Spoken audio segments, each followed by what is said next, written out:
Well, welcome today. I'm Pastor Phil, and this is Pastor's Ponderings. Pastor's Ponderings are just simple things I think about during the course of the week. Perhaps I pick up something from the news or so, but this week here at St. Paul's, or this weekend at least, we'll be having our annual meeting. Of course, when we have an annual meeting, it's always a time to sit back and reflect on the year that's gone by and think about things we could have done differently and think about new opportunities that are coming up for this current year. And for us here at St. Paul's, there seems to be lots of new opportunities that are coming up in the current year. As you know, we are across the street from what was the Wausau Center Mall. And of course, the mall's been demolished several years ago now already. But starting here this March, with a lot of good luck, we all hope, there will be a new project starting that will have up to 600 units for rent or for townhouses or whatever they all may be, condos. It would be an assortment of things. But the opportunities that are before us are amazing. And so as I'm thinking about what those opportunities may be, that leads me to a very familiar text, and it's called the Beatitudes. So you know it well, blessed are those, but I'm going to put a little different twist on it today, and I'm going to paraphrase the material. So it's based off of Matthew 5, verses 1 through 12. Come, sit with me, Jesus said to the disciples. I need to ask you a favor. The disciples and the others gathered around Jesus all came and sat on the hillside. They were eager to hear Jesus, and they wanted to tell him and ask him some questions. The world needs your help. The world needs to know about my love. So I need you to share it with everyone. But there's a catch, Jesus said. The people looked at him with wonder and a little bit of doubt. And the crowd began to mumble and to stir. A catch, said an older woman. What exactly does that mean? Asked a young boy. Well, I love people a lot, so this should be easy, a teenager said excitedly. Well, it's not going to be easy, Jesus replied. The world is going to reject you when you start helping me. You will be persecuted, and people will not say nice things about you. But it's oh so important work, and I need your help. Jesus, I'm not so sure about that, one of the disciples said hesitantly. Yeah, people are going to say bad things about me, and I'm not cool with that one little bit. But then a voice in the crowd lifted up. Fear not, Jesus said. That was quite a favorite saying of his, you know. You will be greatly rewarded for your work. You will be called blessed. I will be so very proud of you, and so will our God. The Spirit will be with you and will help you because it's an important favor I'm asking of you. Jesus looked at the crowd excitedly and saw blank stares.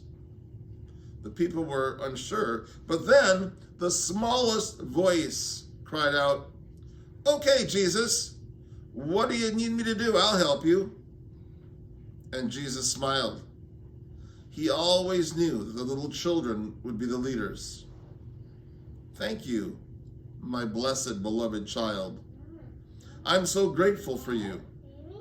Jesus said as he stood up looking for the person attached to the voice he heard.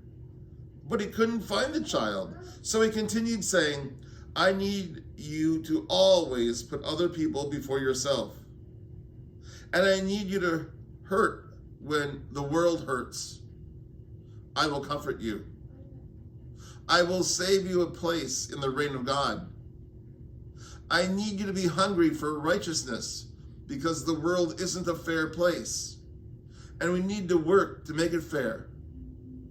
I need you to be full of mercy, and I'll make sure the Spirit keeps you filled with mercy to spare. Can you please be honest? An honest heart is one that will see God and oh, by the way, it will see peace. And the world needs peacemakers. I need you to always work for peace, my dear children. Even when the world throws ugly things your way, be peaceful. Always seek peace and spread love. You can never spread too much love. I'll show you how to love, so all you need is to follow my example, and the world will be full of love.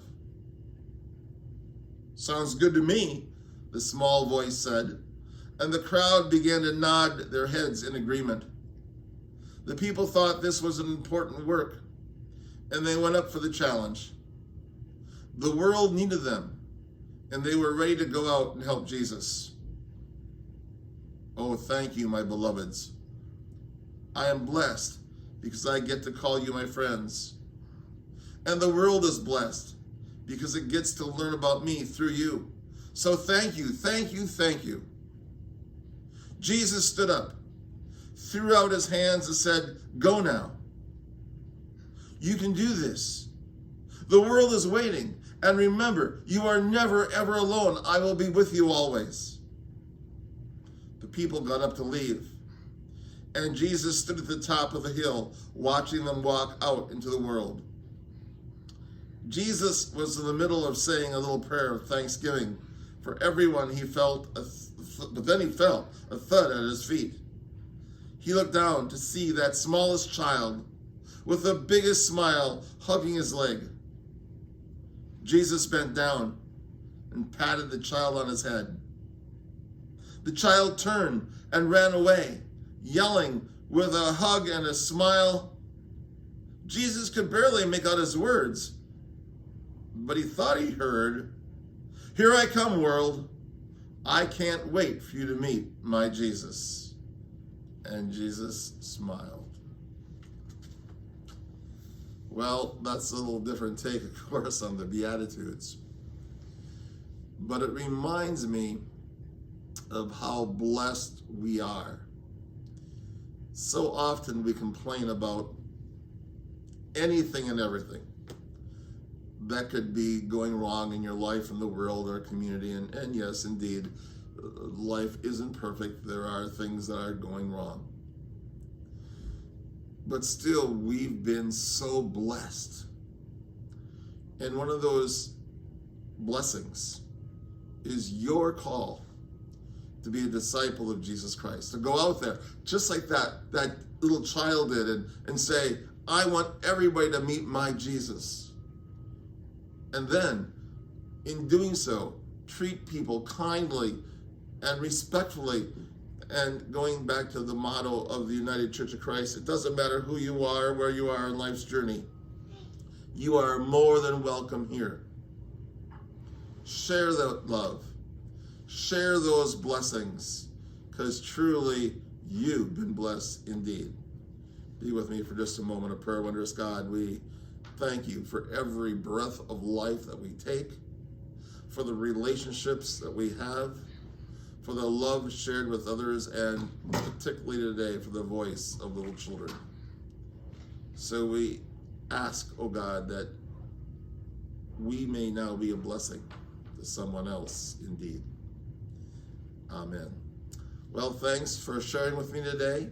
If you happen to see this prior to this weekend, it is our annual meeting. We invite you to come to the annual meeting of St. Paul's United Church of Christ. The lunch will follow, and we will see you there. So bye for now.